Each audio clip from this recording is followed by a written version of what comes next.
Hi to all and welcome back to another video. This video is going to be part 2 video on Indian English writings in English, and in this video we are going to solve 5 questions.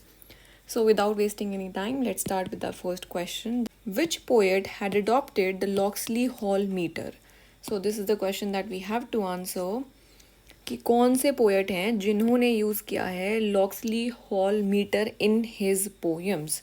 सो सबसे पहले first of all that Locksley Hall जो है it's is a poem which is written by Alfred Lord Tennyson. Alfred Lord Tennyson जो कि one of the greatest Victorian poets हैं, and he is the one who wrote the poem Locksley Hall, और वहाँ से ही ये metre emerge होता है. Now we have to tell कि कौन से इंडियन पोएट थे इन 4 ऑप्शंस में से जिन्होंने ये सेम मीटर को यूज़ किया अपनी पोएम्स में. So was he Ramesh Chandra Dutt, तोरू दत्त, मनमोहन घोष और केपी घोष. ये जो मीटर है इसके अंदर यूज़ किया जाता है trochaic octameter, and the correct answer of this question is Ramesh Chandra Dutt. तो आर.सी. दत्त जो हैं उन्होंने लॉक्सली हॉल मीटर का यूज़ किया while writing his poems, while composing his poems. पिछले क्विज में we have already discussed in detail about RC. Chandra Dutt जो कि एक सिविल सर्वेंट थे. He was also one of the greatest economist and one of the greatest historian, Ramesh Chandra Dutt. Let us look at other options. Beta option में तोरू दत्त है. तोरू दत्त के बारे में we have already done that she was the Indian female writer जिन्हें 3 languages आती थी. तो paper में पूछा जाता है कि भाई इन्हें कौन सी 3 लैंग्वेजेस आती थी, जिसमें कि है बंगाली, फिर इन्हें इंग्लिश भी आती थी एंड इन्हें फ्रेंच भी आती थी. So BEF that is Bengali, English and French, Toru Dutt. And also she died at a very young age because of TB. और इनकी जो फेमस पोएम है that you will have to keep in mind, Toru Dutt की जो पोएम्स हैं that is are casuarina tree and lotus. So these 2 are the most important poems, और पिछले quiz में already we have discussed Toru Dutt in detail. Charlie option में मनमोहन घोष है, and we are going to look at Manmohan Ghosh in the coming question, so I'll not tell you here. Delta option जो है वो है KP Ghosh. Now this is KP stands for Kashi Prasad Ghosh. Kashi Prasad Ghosh जो कि Bengali writer थे, तो Bengali poet, sorry not writer, poems उन्होंने majorly poems लिखी है.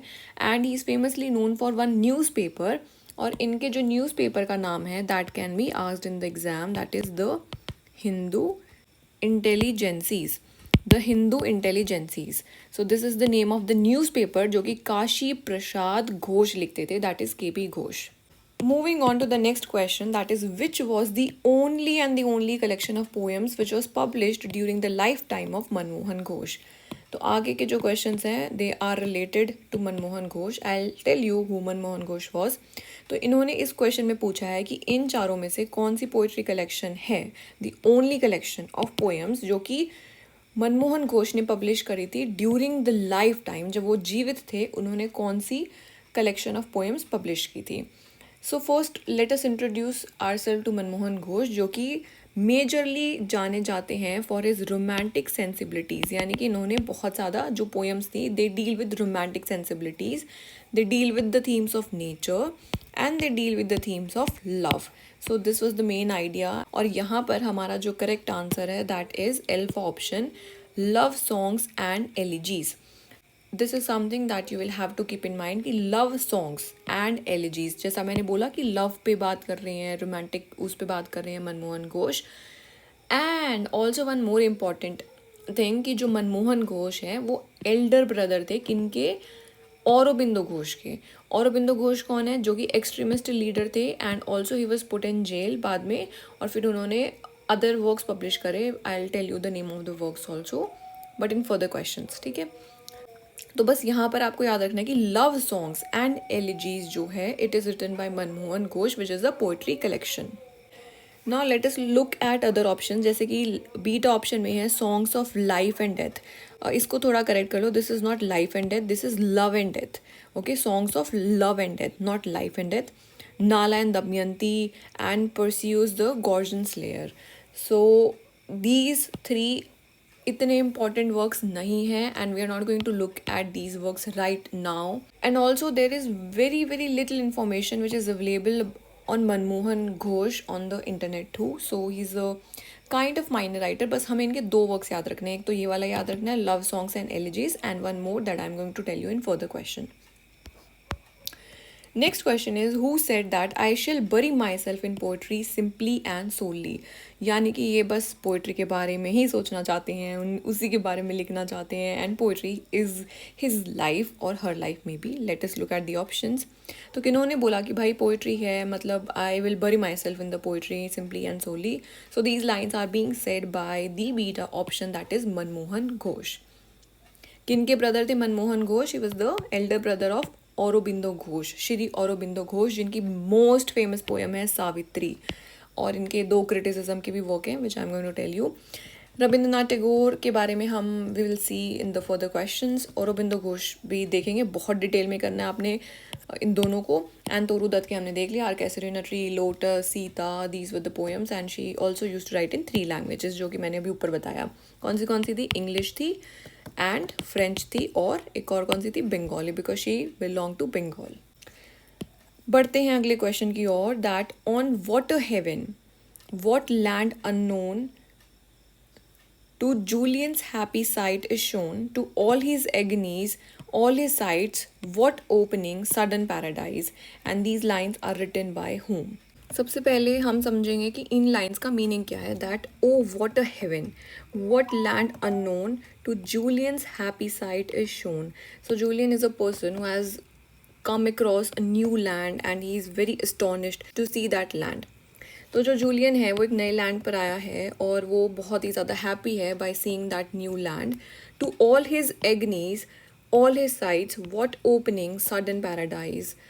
मतलब he is so mesmerise by seeing the land कि उसकी जो एगनीज थी, जो पेनफुल मेमोरीज थी, वो वापस आ जाती हैं. But again then he when he sees that beautiful land and this place brings hope and happiness despite all the suffering and looks like a paradise. और ये जो लाइन्स हैं ये ली गई हैं from the poem which is written by Manmohan Ghosh, और उसका जो टाइटल है that is the garden passion. The garden passion है ना. पैराडाइज के बारे में बात कर रहे हैं, साइट्स के बारे में बात कर रहे हैं. So it is about a garden passion. Sarojini Naidu very very important poet. And Madhusudan Dutt के बारे में already we have seen. Toru Dutt के बारे में तो अब बच्चे को पता चल चुका है. Moving on to the last question of today's video, that which work of Manmohan Ghosh was published posthumously. देखो पिछले क्वेश्चन में हमने देखा कि कौन सा वर्क था जो उन्होंने अपनी लाइफ टाइम में पब्लिश करा. तो that was love songs and elegies. तो this is not going to be our answer. पहला जो कि उन्होंने अपनी ड्यूरिंग लाइफ टाइम में पब्लिश करा. नाउ दे आर आस्किंग कि पॉस्ट्यूमसली बता दो भाई, उनके मृत्यु के बाद उन्होंने कौन सा वर्क पब्लिश किया. जो मनमोहन घोष थे, he was born in the year 1869 and he died in the year 1924. Okay, so the correct answer of this question is songs of love. Okay, this is not life, this is love and death. उनका जो था that is was romantic identities, उनके बारे में लिख रहे थे वो. So songs of love and death is a poetry collection which was published posthumously and written by Manmohan Ghosh. तो हमने बस यहाँ पर 2 चीज़ें याद रखनी है. एक तो लव सॉन्ग्स एंड एलिजीज हो गया कि जो उन्होंने लाइफ टाइम में पब्लिश किया. एंड बीट ऑप्शन जो हमारा है songs of love and death. Death मतलब देखो इसमें डेथ है ना, तो वो उन्होंने अपनी मृत्यु के बाद उनके पब्लिश हुआ है. So this is how you can relate and remember it until your exam. उसके बाद भूल जाना, कोई बात नहीं. अब देखते हैं alpha option and this Charlie option. देखो immortal love is not a major poem और कोई पोएट्री कलेक्शन भी नहीं है सच. एल्फा ऑप्शन इज प्राइमावेरा, और ये जो वर्क है ये Manmohan Ghosh plus some British writers, उन्होंने पोइट्स ने मिल करके ये वर्क लिखा था. So it is also not that important, बस जस्ट रिमेंबर लाइक प्राइमावेरा में भी मनमोहन घोष का हाथ है, पर you can not consider it like posthumously, या कोई ऐसे इनकी डेट्स कंफर्म नहीं है. So we don't have any idea and we don't have much information on internet available on these works. So बस मनमोहन घोष के आपने 2 याद रखने कि भाई वो बड़े भाई हैं औरोबिंदो घोष के. फिर लव सॉन्ग्स एंड एलिजीज हो गया उनका work, and songs of love and death. बस these 3 things, facts you will remember about Manmohan Ghosh. And that's all for today's video. Keep doing exercise, stay happy, and I know that we are meeting after such a long period of time, but ठीक है, अभी हम फटाफट से इसको Indian writers वाले को cover करने वाले हैं. And goodbye to all. I'll see you in the next video.